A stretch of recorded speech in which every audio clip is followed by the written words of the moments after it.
Hey, Warrior Saints. Glad to have you beautiful people with us as we continue our conversation from yesterday. The gospel message. Forget the world. Screw the world. I don't care what the world's message is. I'm not interested in that message. And people who are, great, let them do it. But for those who are seeking to live a different kind of life, to be Warrior Saints, the gospel is calling you out, man. It's putting it right in your face. In spite of what they think and how they feel and their hateful words, you must love them.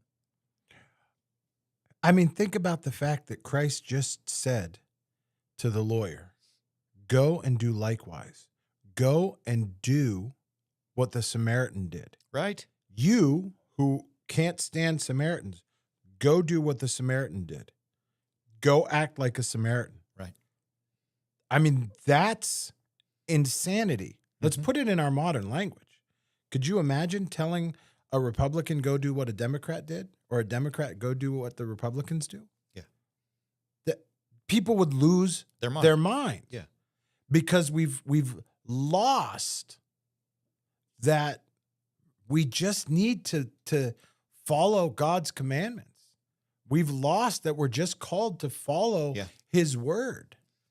And we can talk about it through the lens of free speech easily because it's right there in front of us, being played out everywhere on our social media feeds, on our news broadcasts, on our special edition online live streams that go out, where we default to these partisan politics and we politicize topics that are supposed to be protections for us that are taking us out of that political sphere. Yeah.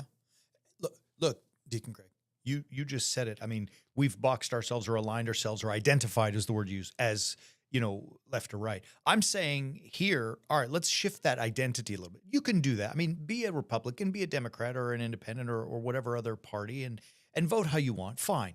But maybe, I don't know, this is a novel idea. Identify yourself not with the political party that you think, but identify yourself as a warrior saint, as a Christian man or woman.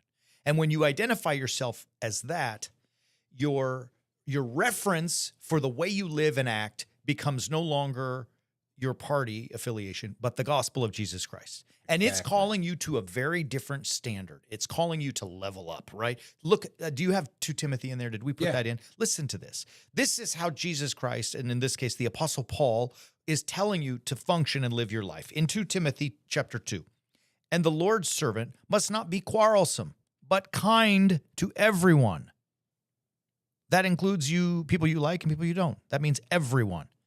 You're able to teach, patiently enduring evil, correcting his opponents with gentleness.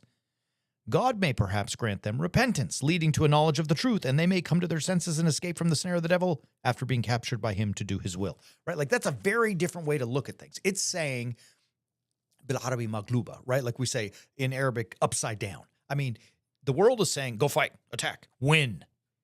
What Paul is saying is love. Be kind, be gentle.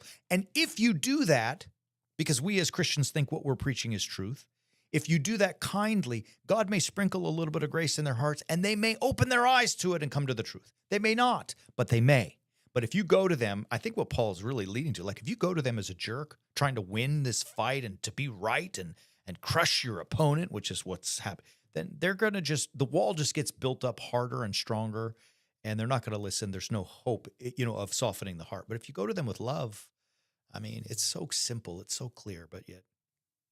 Well, because you start looking at them not as an opponent. They're humans, yeah, right. You look at them as a person. Yeah. You look at them as someone that you can actually engage in a conversation with. You look at them as someone that you might be on different places. Absolutely. I'm sorry to interrupt you, but think about what the mayor of Los Angeles did. Yeah. Good, bad, or indifferent. The president of the United States said, lower your flags to half-mast, and she wouldn't do it. And I thought about it. It's because she chose politics over humanity. Yeah. Whether she liked Charlie Kirk or not, a human being was killed. The president asked her to do something, and she's like, no, screw it, because he's in a different party, and I'm not going to do. Like, it's to your point.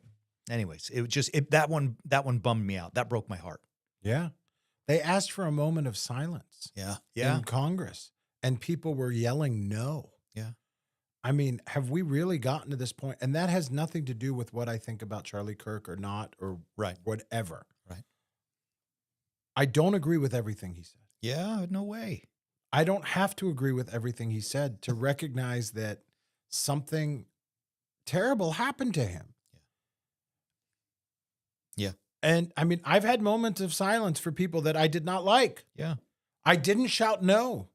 I didn't scream and yell and any of this. It's not to say, look at me, look at how great I am. It's to say, like, we need to recognize, and as a church, we recognize that humanity has value. Yes. And in recognizing that, part of being a warrior saint means that in recognizing that humanity has value, we rise above that political BS and we actually are able to say, someone died. Let's take a moment. Yeah. I agree. I mean, it's Hey, Warrior Saints, thank you so much for being with us. If you enjoyed this, please like, subscribe, and share. It helps us get the word out there. And if you want more, visit us at warriorsaints.org and subscribe to Understanding the Bible. Thank you so much. We'll see you soon.